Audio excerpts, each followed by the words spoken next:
दे दी हमें आजादी बिना खड़क बिना ढाल, साबरमती के संत तूने कर दिया कमाल।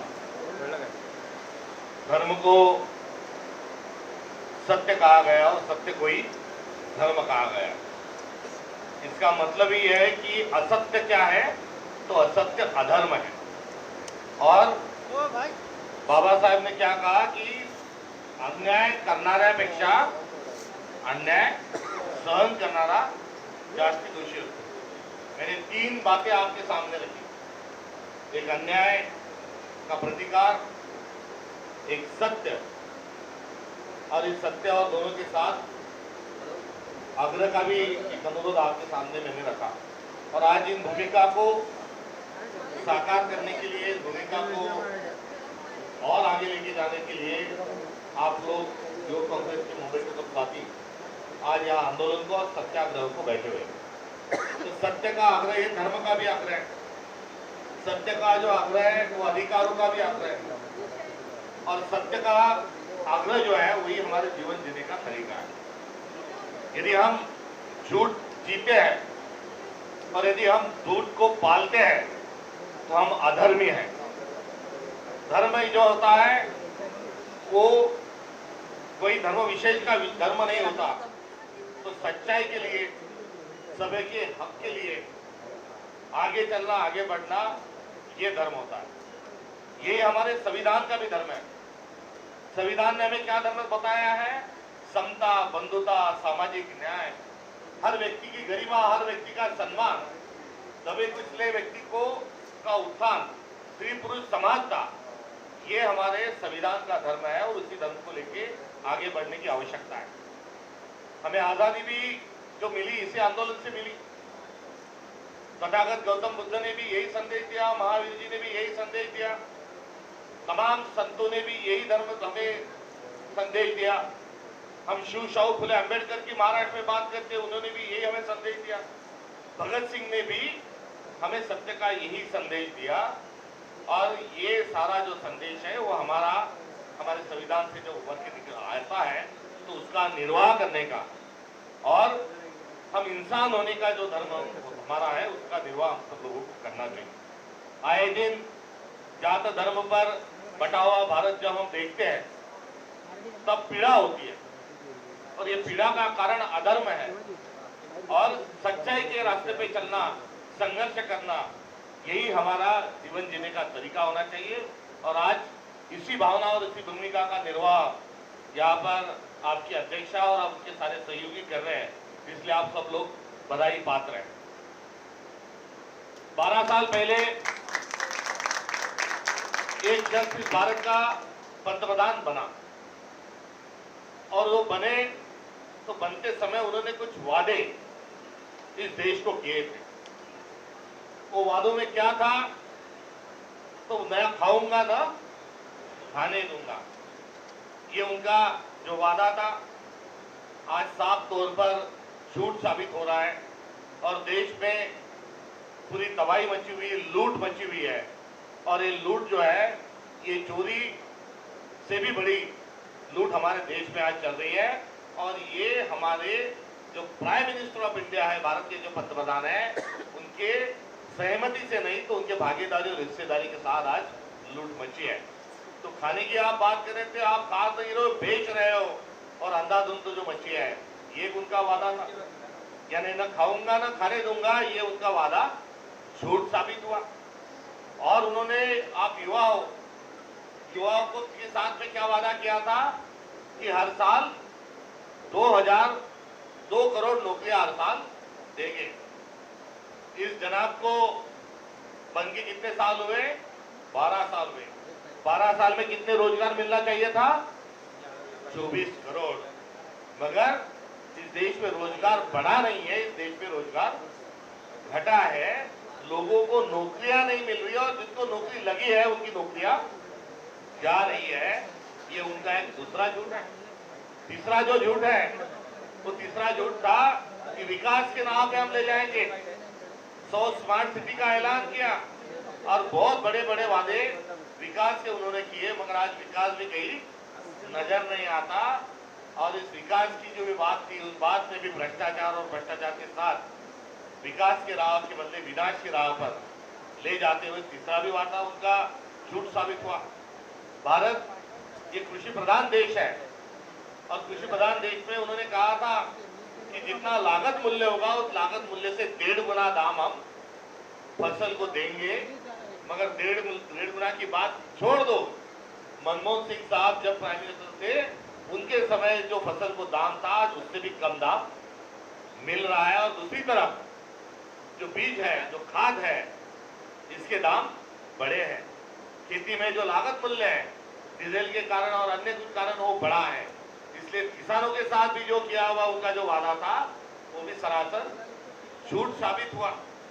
इसके साथ साथ उन्होंने देश की गरिमा को लेकर भी बहुत बात कही थी, और उस वक्त कुछ डॉलर के मुकाबले रुपयों में कुछ पैसों की कमी आई थी उछाल कूद में। उस वक्त थोड़ा हमारा रुपया जो है वो कम हुआ था, डॉलर बढ़ा था। उस वक्त क्या कहा था कि जब हमारा रुपया गिरता है तब रुपया नहीं गिरता, कौन गिरता है? देश का पंतप्रधान गिरा हुआ साबित होता है। जो विश्व में जिसको आज एक विद्वान के नाते जिनको आज पूजा जाता है, तो मनमोहन सिंह के बारे में ऐसी भद्दी बातें उन्होंने कही है, मगर आज रुपए के दाम जो है वो दिन ब दिन गिर रहे हैं और डॉलर जो है वो महंगा होते जा रहा है। इसका भी जो पूरा कारण है वो केवल मोदी है। ऑपरेशन सिंदूर की याद मैं आपको दिलाऊं, ऑपरेशन सिंदूर में 300 किलोमीटर पैदल चलते आतंकवादी आए, हमारे देश के नागरिकों को चुन चुन के उन्होंने मारा और 300 किलोमीटर वापस चले गए। 300 किलोमीटर आए कैसे, गए कैसे, उनका कोई फोटो नहीं, उनका कोई स्टेज भी ये सरकार बना नहीं पाई। 300 किलो आरडीएक्स कहां से आया था, इस बात का भी जवाब आज तक नहीं मिल रहा। मगर पहलगाम के बाद भारत की आर्मी ने आक्रमण किया और उस आक्रमण के साथ हम लड़ाई जीतने जा रहे थे, हमारी फौज आगे बढ़ रही थी, और फौज जब आगे बढ़ रही थी तब मोदी जी के अंकल है वो भारत में नहीं रहते, कहाँ रहते हैं? अमेरिका में रहते हैं। आपल्या मराठी भाषेत त्यांचं नाव है ट्रम्प तात्या। तो ट्रम्प तात्या ने ये फोन लगाया और एक फोन लगाते साथ नरेंद्र, हालांकि इंदिरा गांधी ने शिमला समझौता किया था और पाकिस्तान को कड़ी चेतावनी दी थी कि याद रखना हमारे दोनों में झगड़ा नहीं होना चाहिए, लड़ाई नहीं होना चाहिए। उनकी आर्मी ने हमारे सामने गन रखी थी, सरेंडर हुए थे। आज हमारा प्राइम मिनिस्टर सरेंडर है, पर उस वक्त हमने पूरी आर्मी, पाकिस्तान की आर्मी को, उनके जो जनरल थे उन जनरल के साथ तमाम ऑफिसर को हमने गन रखते हुए सरेंडर करवाया था। उस वक्त समझौता किया था कि भारत और पाकिस्तान के बीच में कोई चर्चा करने की आवश्यकता नहीं। कुछ बहस हुई, कुछ मुद्दे उपस्थित हुए, कोई तनाव आया तो उसमें हम दो देश सीधी बातचीत करेंगे, तीसरे की दखलंदाजी सहन नहीं करेंगे। ये स्वाभिमान की बात, ये आत्मनिर्भरता की बात, ये आयरन लेडी इंदिरा जी ने एक शिमला समझौता किया था, मगर इस समझौते को भी बाजू में रखते हुए हमारा जो सीज फायर है, हमारा जो युद्ध विराम है, वो युद्ध विराम भारत का प्राइम मिनिस्टर उस युद्ध विराम की घोषणा नहीं करता। कौन करता है? ट्रम्प तात्या उसकी घोषणा करते हैं। तो इसका कारण क्या है? तो नरेंद्र, गली गली में शोर है, कितना बुरा लगता है हमको। हमारे देश के प्राइम मिनिस्टर को चोर कहना पड़ रहा है। हमारे प्राइम मिनिस्टर का किरदार जो है उसको सिलेंडर बोलना पड़ रहा है। आप मुंबई में हैं तो बम्बईया भाषा के साथ थोड़े देहाती कुछ शब्द शायद पीछे रह गए होंगे, मगर मैं देहात में बोलता हूँ, जाके खड़ा रहता हूँ, बोलता नरेंद्र, तो दूसरा बोलते हैं, वो बोलते कि मुझे शर्म आती है। मगर इस देश के प्राइम मिनिस्टर को यदि जनता नीचे से दलिंदर बोलती होगी तो अभी बदलाव का समय आ चुका है, और इस बदलाव के लिए आप सत्याग्रह की भूमिका और भावना को लेके आगे बढ़ रहे हैं। नरेंद्र भी गायब, सिलेंडर भी गायब। राहुल गांधी हमारे नेता पार्लियामेंट में गए, मोदी के सामने खड़ा होकर उन्होंने ललकारा और एप्स्टीन फाइल नाम की एक जो घिनौनी जो चीज है आज जिसके कारण कोहराम मचा हुआ है, उस फाइल का जिक्र किया, उसके कुछ तथ्यों के साथ कुछ सवाल खड़े किए, तब उनको तो बोलने नहीं दिया। मगर राहुल जी जो आंखों में आके डालकर, नरेंद्र मोदी जी की आंखों में आके डालकर, इस भारतीय नागरिक होने के नाते, एक नेता प्रतिपक्ष होने के नाते, और हमारा गणतंत्र का जो मंदिर है सांसद भवन, उसमें खड़े रहते हुए इस देश के प्राइम मिनिस्टर को कोई सवाल पूछते हैं तो प्राइम मिनिस्टर वहां से भाग जाते हैं, गायब हो जाते हैं और लापता हो जाते हैं। और उस लापता के साथ साथ दूसरे दिन जब जवाब देने का समय आता है तो नरेंद्र मोदी पार्लियामेंट में नहीं आते, नरेंद्र मोदी गायब हो जाते हैं और क्या कहते हैं कि मैं यदि आता तो मुझे जो कांग्रेस की विपक्ष की जो सांसद महिलाएं हैं उनके जान से मुझे, अरे 56 इंच के छाती वाले, इस भारत की बहनों को, इस भारत की माँ को, इस भारत के संसद के जो सदस्य हैं उनको आप आकर बात करने के लिए डरते हो, उनको जानलेवा हमला कर रहे इस प्रकार से बेतुका और बचपन की जैसी बात करते हो। आपकी छाती 56 इंच की नहीं तो ट्रंप तात्या ने 5 के बाद और 6 के बीच पहले एक डॉट लगा दिया है और आप केवल अब 5 इंच 6 फीट से 5.5 इंच की छाती आपकी आज बची हुई है। इस देश का प्राइम मिनिस्टर चूहा है, वो डरता है, डरपोक है। यहाँ तक की बोलने की नौबत आज आ गई है, इसलिए मैं अफसोस यहाँ पर जाहिर करता हूँ। और ये अमेरिकन ट्रेड डील जो है, वो अमेरिकन ट्रेड डील क्यों हुआ, तो वहां से उठे नरेंद्र मोदी जी पार्लियामेंट से और सीधा गए और सीधा फोन कहाँ मिलाया, ट्रंप तात्या को, और नरेंद्र जो है वो क्या हो गए, सरेंडर हो गए। जिसमें बयान देते हुए ट्रंप ने क्या कहा कि ट्रंप तात्या ने ये कहा कि मैंने कुछ बोल दिया, क्या बोला, विश्व में यदि मैंने कुछ बोल दिया तो मोदी बर्बाद हो जाएगा। आज मैं जो कहूंगा वही मोदी को करना पड़ेगा। कि विश्व में आज जहां भी जाते हैं वहां पर हमारे भारत के प्राइम मिनिस्टर के को इतनी बदली टिप्पणी जो करते हैं, उस टिप्पणी का मतलब यह है कि अभी बदलाव का समय आ चुका है। अभी सत्याग्रह की आज हमें यहाँ जरूरत है। और ये संघर्ष जो है ये सत्ता परिवर्तन का नहीं, या कोई हमें सत्ता में आना है इसलिए नहीं, तो ये संघर्ष जो हम छेड़ रहे हैं, जिसका नेतृत्व राहुल जी कर रहे हैं, उस संघर्ष का कारण क्या है, तो संघर्ष का कारण केवल और केवल ये है कि हमें हमारे देश की गरिमा, हमारे देश की सभ्यता, हमारे देश की संस्कृति और हमारे देश का संविधान हमको बचाना है। क्योंकि अमेरिकन ट्रेड डील में क्या है, तो अमेरिका से माल आएगा और उसमें कोई इंपोर्ट टैक्स नहीं होगा और हम हमारा माल बाहर बेच नहीं पाएंगे, तो मकाई का भाव नहीं मिलेगा, सोयाबीन का नहीं मिलेगा, कपास का नहीं मिलेगा, जो फल है उसके नहीं मिलेंगे। इसलिए हमारे किसान भाई का जो पूरी कंबल तोड़ने का काम इस बिल के साथ हुआ है। और इसके साथ साथ जब कृषि उद्योग दिक्कत में आ जाएगा तो भारत पूरा दिक्कत में आ जाएगा, शहरों को भी दिक्कत आ जाएगी। और आज आप इस ट्रेड डील के और इस सिलेंडरशिप के खिलाफ आप जो सत्याग्रह कर रहे हो, उस सत्याग्रह के संघर्ष के लिए मैं आपके जज्बे को फिर से एक बार सलाम करता हूँ। और आज हमारी भूमिका क्या है, तो सरफरोशी की तमन्ना, सरफरोशी की तमन्ना अब हमारे दिल में है, देखना है जोर कितना। आज ये भूमिका लेकर आज भारत के हर नागरिक में रहने की आवश्यकता है।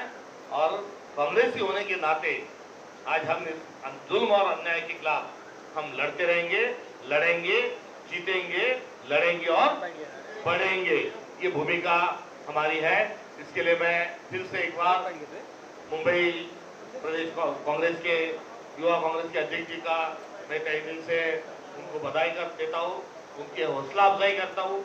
और आज मैं जहाँ पहुँचा हूँ सफर चलते चलते, क्योंकि हम एक जमाने में संदेश अब भी युवा कांग्रेस के साथी थे, और आज पीछे मुड़ के देखने के बाद देना यहाँ काम करते हुए दिखती है, उदय भानु दिल्ली में काम करता हुआ दिखता है। उसके बाद में आपके जोशी जी जो है वो आपके प्रभारी बन के जब काम करते हैं तो ये संगठन के साथ मेरा जो रिश्ता है, एक तरफ उसकी बुनियाद जो है वो गहरी है और दूसरी तरफ आज का नेतृत्व जो है वो नेतृत्व कहीं ना कहीं मेरा भी आने वाले समय का नेतृत्व है। इसलिए उनको और आगे जाने की मैं उनकी हौसला अफजाई करते हुए मैं उनसे उम्मीद करता हूँ और जुल्म हमला हमें सहन नहीं करना है। नरेंद्र मोदी को हमको रोकना है, ये भूमिका लेके आगे चलेंगे। अंत में मैं इतना ही बोलूंगा, बड़े मियाँ तो बड़े मियाँ, छोटे मियाँ सुभान अल्लाह। हमारे देवेंद्र फडणवीस जो है वो भी बड़े शातिर निकले, वो तो मोदी से भी ज्यादा फेंकते हैं जोर से, और वो इतना फेंकते हैं कि उनको फेंकते फेंकते अब उनसे भी महाराष्ट्र की जनता ये कहीं ना कहीं तंग आ चुकी है। और केंद्र का मंत्रिमंडल हो, केंद्र के मुख्यमंत्री, प्रधानमंत्री हो, राज्य के मुख्यमंत्री हो और उनका मंत्रिमंडल हो, हमारे देश की हालत ऐसी हुई है कि बर्बाद गुलिस्तान के लिए बस एक ही उल्लू काफी है, या हर शाम पे उल्लू बैठा है, अंजाम गुलिस्तान क्या होगा? ये सवाल आज दुर्भाग्यपूर्ण हमारे महाराष्ट्र पर और भारत पर मंडराते हुए साए की मैं उस पर भी चिंता व्यक्त करता हूँ। हम दो हमारे दो, ये नारा जो है ये हमारे देश के प्राइम मिनिस्टर का है, रंगा और बिल्ला का है। जो दो लोग बेच रहे हैं वो भी गुजराती है और जो दो लोग खरीद रहे हैं वो भी गुजराती है। हमारे अन्य गुजराती भाइयों को भी बोलना पड़ेगा कि ये जो है एक ही थाली के चट्टे बट्टे कहीं ना कहीं रोको। अब उनके पास, मोदी जी के पास, अमित शाह के पास 2 सेट है, तो उनके पास हम दो हमारे 2 है, मगर यहाँ तो है मैं और मेरा ही एक। वो कुंभोज का फंबोज कोई भांगड़ है हमारे मुंबई की, आज वो एक सेट बना हुआ है और उसको राष्ट्रीय सेट बनाने के चक्कर में आज कहीं ना कहीं हमारे मुख्यमंत्री जो है वो लगे हुए हैं। और उनके जो बिल्डिंग के SRI के और जो कंस्ट्रक्शन के जो प्रोजेक्ट चल रहे हैं वो 1 लाख करोड़ का पैसा ऐड के आज एक आदमी मुंबई में हमारे साहब के नाक के नीचे क्या हड़कंप मचाया हुआ है।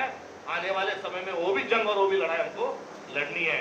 मुंबई में जो सर्वसामान्य माणूस है, जो कष्टकरी है, जो भूमिपुत्र है, त्याला घर नाही, परवडण्याचं घर नावाची जी भूमिका होती ती गुंडाळून ठेवल्या गेली। आता पैसा फेक, तमाशा देख नाम का जो तमाशा जो देवेंद्र फडणवीस ने उनके लाडले कंबोज के साथ गए हैं, उसका भी कॉम्बैक ऑपरेशन आने वाले समय में हम करके रहेंगे। इतना मैं आपको भरोसा दिलाते हुए आज जो अन्याय, अत्याचार और जो जुल्म हो रहा है हम कभी बर्दाश्त नहीं करेंगे। हम गांधी के पार्टी के, हम शिव शाहू फुले अम्बेडकर के महाराष्ट्र के हैं। हमारे पास धरोहर है, हमारे पास संस्कार है, हमारे पास एक बहुत बड़ी एक लड़ाई का हम हिस्सा है। उस लड़ाई को हम आगे भी लड़ते रहेंगे। इतना ही मैं आप सबको भरोसा दिलाते हुए आपकी जंग में अन्य लोगों को भी शरीक करने के लिए आप जद्दोजहद कीजिए। लोग साथ आने के लिए तैयार हैं, उनको साथ लेकर आजादी की दूसरी जंग हम सब मिलकर लड़ेंगे। इतना ही मैं आप सबसे अनुरोध करता हूँ और मेरे वाणी को विराम देता हूँ। हम होंगे कामयाब, हम होंगे कामयाब, हम होंगे कामयाब, होंगे कामयाब एक दिन। हाँ मन में है विश्वास, पूरा है विश्वास, हम होंगे कामयाब एक दिन। होगी शांति चारों ओर, होगी शांति चारों ओर, होगी शांति चारों ओर एक दिन।